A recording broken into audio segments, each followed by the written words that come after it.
Now, when you see the title of the video, you're probably thinking that this is some form of clickbait, and I assure you it is not. Or is it? No, it's not. Trust me, there's no clickbait involved in this video. How's it going, everyone? Rival right here, and welcome back to the channel. Prediction videos are honestly so fun when you don't take them too seriously. Something that's always been fascinating to me is looking back on old TV series or movies to see what they would predict the current future would be like. Now that we're in the year 2025, it would have been the year of Power Rangers SPD, which is still one of the best series the franchise ever made. And if you look back at what they predicted in that year, it's so significantly different than what we got. The problem with prediction videos is that we're trying to use minuscule bits of information to try and draw a logical conclusion. There is unfortunately no factual information that we have to prove that they exist. There's usually that one little bit of information that might make people think you're going to get Pokemon Black and White 3. So instead of looking at what could happen, we're going to discuss what's actually coming in 2025. None of the rumors or anything like that, unfortunately. So for another video, maybe I'll discuss what I think might happen. But for today, what's actually happening? We're coming off quite a quiet year for Pokemon in 2024.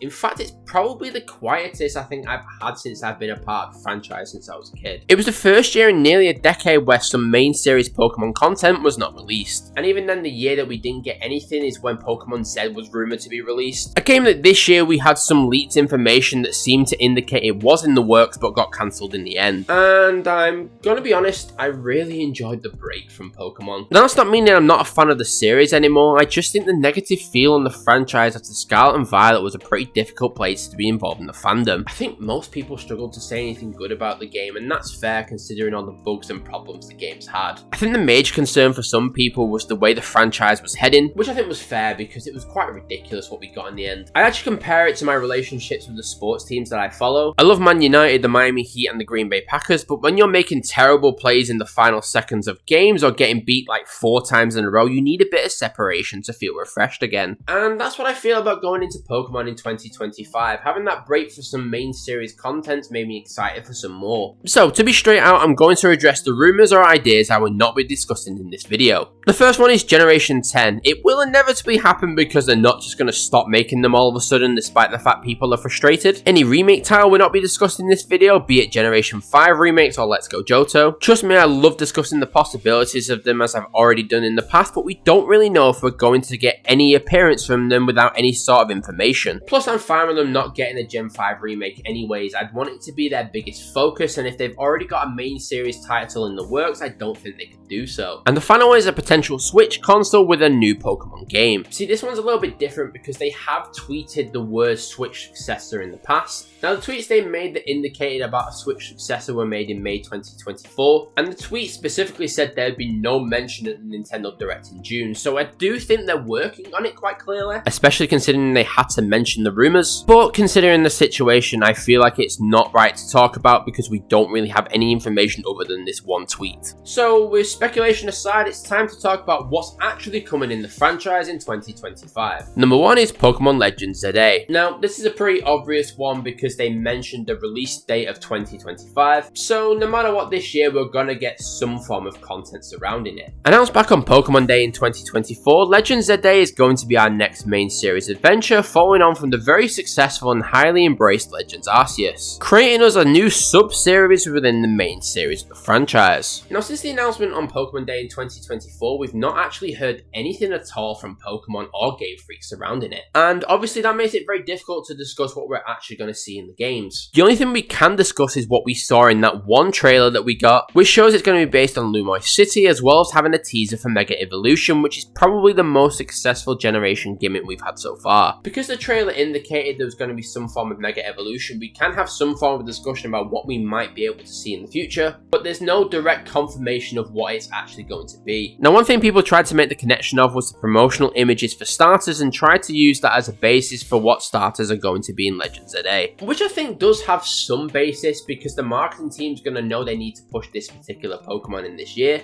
However, that's just a potential. We don't really know anything about that. So like how this year is the year of the Eevee, so therefore some people people are already speculating we're going to get a new evolution this year. But other than that 1 minute trailer, the confirmed information we have so far is zero, and I'm going to be controversial when I say this. Good. Because for me, that gives birth to two simultaneous positive elements in the Pokemon fandom. The first is fan discussion. Discussing what's going to actually be in the game off the title we've got and creating a buzz in the fan base for everybody. And the second is that they're working on the game itself and nothing to do with the marketing. So in essence, they're just trying to make a good game. I think it's fair to say Pokemon has got a lot of criticism in regards to the quality of the main series in recent years. And I think that's fair because Pokemon's such a big franchise nowadays, you're not going to keep everybody happy. Something that I want from the franchise might not be something that you want from the franchise. I still remember everybody getting mad that you couldn't have a Pikachu in Generation 5. It happened, I'm not gaslighting myself, I remember people being very unhappy with that decision. But more than any period in the franchise, I would say the scrutiny is justified a bit more because it simply isn't good enough to release a game with that many bugs in this day and age. At one point over a 12-month period, we got 3 main series titles, which honestly is too much. Yeah, I know that one of them was outsourced, but it doesn't matter. You can't do quality control if you're releasing that many main series titles in 1 year. And the reason why this is on the confirmed list for this year is because they announced the release date of 2025 for Legends ZA. So we're guaranteed at some point some form of information for it this year. Now the information that we could get could be something as simple as just you're going to get it in 2026 instead of 2025. But because they've put a date for this year on the trailer, we're guaranteed to get some form of information for this game, even if it's just a delay announcement. Legends Arceus has set quite a high standard to meet for any future Legends game released. Of the 3 releases I mentioned for the main series, it's certainly been the bright spot for us. Because not only is it a good game, it was something different and gave us a new way to play and explore the Pokemon world. Plus, we never got the rumoured Pokemon Z game. As I mentioned earlier, last year's leaks indicated the game was in development but was scrapped in order to move on to the next generation. Which is a shame because they made other forms of Zygarde that would add their focus in this game. Plus, third games tended to always be the best one in the series because they solved the issues of the first 2 and added more content. So I get why people want a bit more information on Legends ZA since Pokemon Day last year, but I think it's important to take some solace in the fact that they've been focusing on making the actual game instead of promoting it. And as I mentioned, we're definitely going to get some form of information in the next 12 months because of the year they've put for their release date. It's definitely something to look forward to in 2025. Now, number 2, the new TCG sets. I'm going to put it out there, I really enjoyed the TCG series, but I definitely lean towards the more casual side of it, and that's mostly down to the cost of collecting cards. It can get very expensive if you're trying to master any sort of set, especially particular ones. I mean, I'm still trying to do 151, but I've almost given up. I'm also doing Paradox Rift as well, but it's just a very expensive pastime if you're not careful. Now, there are great guides on this platform to show you methods for collecting that are efficient and save you money, to the point of detailing how to store them and protect them from damage. There's certainly a proper method to the madness, and it's very efficient if you do it right. I just don't have the dedication to do so, but I also picked a set that's very expensive, so that's my own fault. There's just something about opening packs that's so fun.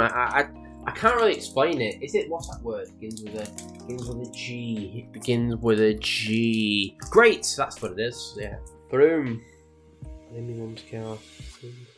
if you enjoy opening packs and watching pack openings, then there are some great sets on this way this year that we know already. Prismatic Evolutions is released in January and features the Evolutions. There's a lot of hype around this set, even more so because of the spike in price for that Umbreon card in the past. That actually led to some absurd prices already for the retrospective Japanese release. Still, don't get it by the way, I mean the car looks really nice, but is it really worth $1,000? I can go to like Disneyland for that price. Why would I pay $1,000 for a car? I'm so gonna get cancelled for that opinion. I don't have the money. But that's the fun part about the TCG. We know what's coming because of the Japanese releases. Back in the day when Platinum came out in Japan, we knew what to expect from the main series game in 7 months' time. Now we have simultaneous releases, the anticipation is hit on the same day instead of prior to it. That's not the case for the TCG, however. We know cards that are on their way from trailers in the past, with a trailer showing Trainer Pokemon. When the Battle Partners TCG set is released in Japan later this month, we'll know the full scale of the Trainer Pokemon we're going to get in a future release for the English version. The Trainer Pokemon are very popular and feature some of the most loved cards in the series, so there's a good potential some of them are going to be expensive. Plus the Rocket set, how can you go wrong with a Rocket set? The Dark Pokemon are some of the best cards from the early TCG releases, and I'm pretty sure I had a bunch of them, but they've definitely been thrown away. That's a lot of money down the drain. Now, while we don't know the full version, we do know some information because of a trailer, so we are heading in the right direction and hopefully some future pack openings on this channel. Or not, it's very expensive.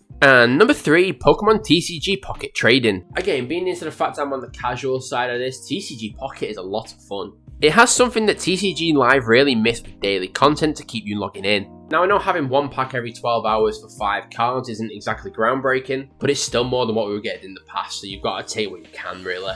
It's engaging a player and providing you a reason to go onto it every day, even if it's only for a couple of minutes. The problem is we don't have enough content available at the moment because we only have one full set and a smaller set available. And hitting some cards is more difficult than others. For example, I've got like 6 Salandic cards and I don't need that many.